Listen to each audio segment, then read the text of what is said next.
The Iron Man by Ted Hughes. First published, Great Britain, 1968 by Faber and Faber Limited. Chapter 4. The Space Being and the Iron Man. One day, there came strange news. Everybody was talking about it. Round eyes, busy mouths, frightened voices. Everybody was talking about it. One of the stars in the night sky had begun to change. This star had always been a very tiny star, of no importance at all. It had shone up there for billions and trillions of years in the constellation of Orion, that great shape of the giant hunter that strides across space on autumn and winter nights. In all its time, this tiny star had never changed in any way. Now, suddenly, it began to get bigger. Astronomers peering through their telescopes noticed it first. They watched it with worried frowns. That tiny star was definitely getting bigger. And not just bigger, but bigger and bigger and bigger. Each night, it seemed it was bigger still. It became bigger than the dog star, the large coloured twinkly star at the heel of the hunter Orion. Bigger than Jupiter, the great blazing planet. Everyone could see it clearly, night after night, as it grew and grew and grew. They stared up at it with frightened faces. Till at last it hung there in the sky over the world, blazing down the size of the moon, a deep, gloomy red. And now there could be only one explanation. The star was getting bigger because it was getting nearer. It was getting nearer and nearer and nearer. It was rushing towards the world, faster than a bullet, faster than any rocket, faster even than a meteorite. And if it hit the world at that speed, why, the whole world would simply be blasted to bits in the twinkling of an eye. It would be like an express train hitting a bowl of goldfish. No wonder the people stared up with frightened faces. No wonder the astronomers watched it through their telescopes with worried frowns. But all of a sudden, another strange thing. The star seemed to have stopped. There it hung, a deep and gloomy red, just the size of the moon. It got no smaller, but it did not get any bigger. It wasn't coming any nearer, but it wasn't going away either. Now, everybody tried to explain why and how this was. What had happened? What was happening? What was going to happen? And now it was that the next strange thing occurred, and the astronomers noticed it first. In the middle of the giant star, a tiny black speck had appeared. On the second night, this speck was seen to be wriggling, and it was much bigger. And on the third night, you could see it without a telescope, a struggling black speck in the centre of that giant red gloomy star. On the fifth night, the astronomers saw that it seemed to be either a bat or a black angel or a flying lizard, a dreadful silhouette flying out of the centre of that giant star straight towards the earth. What was coming out of that giant star? Each night, when the astronomers returned to their telescopes to peer up, this black flying horror was bigger. With slow, gigantic wing beats, with long, slow writhings of its body, it was coming down through space, outlined black against its red star. Within a few more nights, its shape had completely blotted out the red star behind it. The nameless, immense bat angel was flying down at the earth like a great black swan. It was definitely coming straight at the earth. It took several more days to cover that distance. And then for one awful night its wings seemed to be filling most of the sky. The moon peered fearfully from low on the skyline, and all the people of Earth stayed up, gazing in fear at the huge black movement of wings that filled the night. Next morning, it landed. On Australia. The shock of its landing rolled around the Earth like an earthquake, spilling teacups in London, jolting pictures off walls in California, cracking statues off their pedestals in Russia. The thing had actually landed, and it was a terrific dragon. Terribly black, terribly scaly, terribly knobbly, terribly horned, terribly hairy, terribly clawed, terribly fanged, with vast, indescribably terrible eyes, each one as big as Switzerland.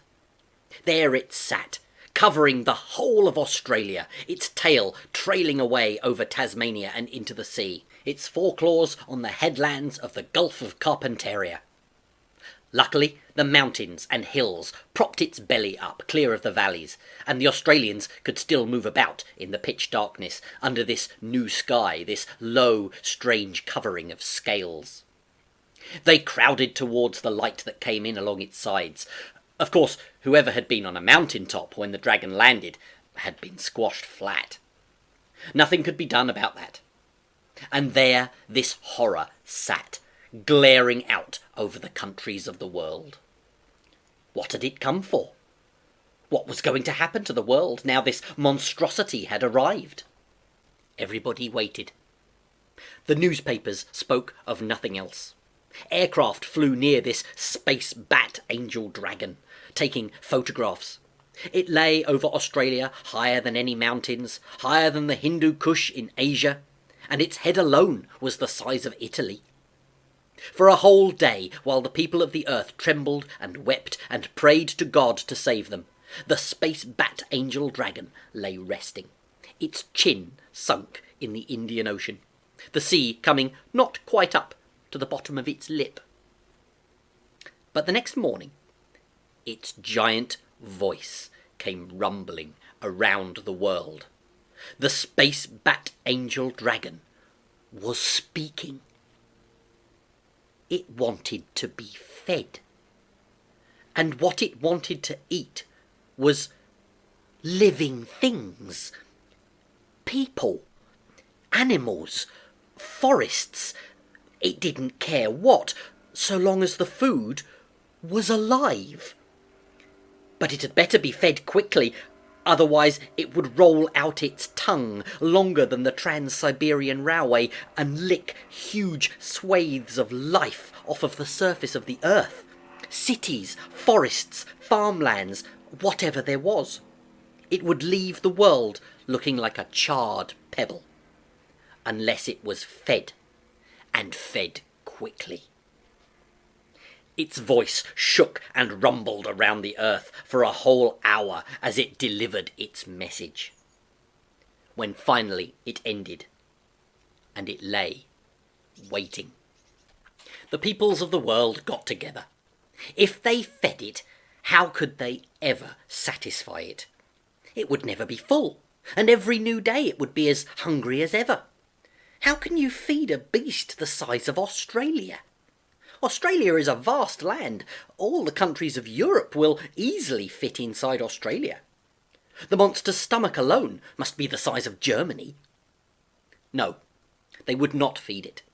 The people of the world decided they would not feed this space bat angel dragon or whatever it was. They would fight it. They would declare war on it, and all get together to blast it off the face of the earth. And so it was that all the peoples of the earth declared war on the monster and set out their armed forces in a grand combined operation. What a terrific attack! Rockets, projectiles of all sorts, missiles and bombs, shells, flamethrowers, everything was tried. The smoke of the explosions drifted out over the Pacific like a black crawling continent. The noise of the battle shook the world almost as much as the landing of the dragon had done. And for much, much longer.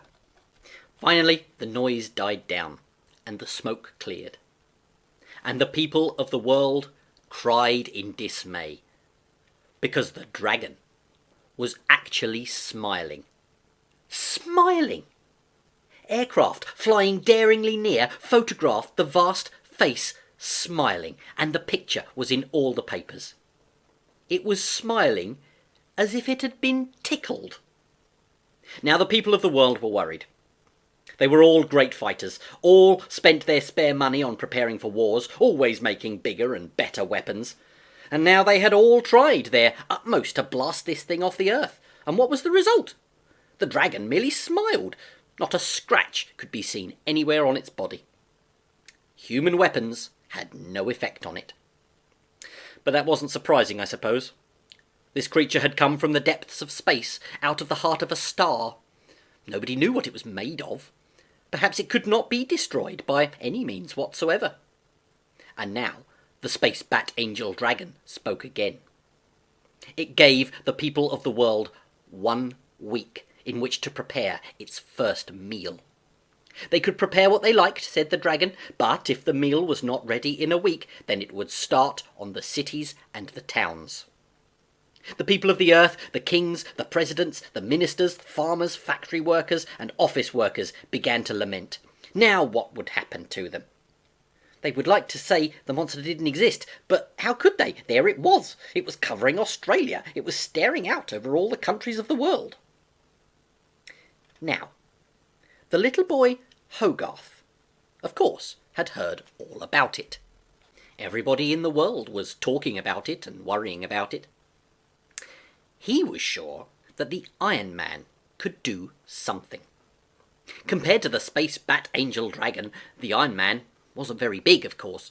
The Iron Man was only the size of a tall tree.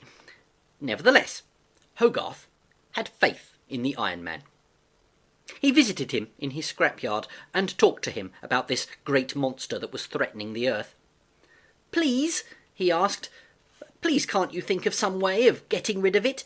If you can't, then it's the end of us all." The Iron Man chewed thoughtfully at his favourite titbit, a juicy, spicy old gas stove. He shook his head slowly. "Oh, please think of something," cried Hogarth.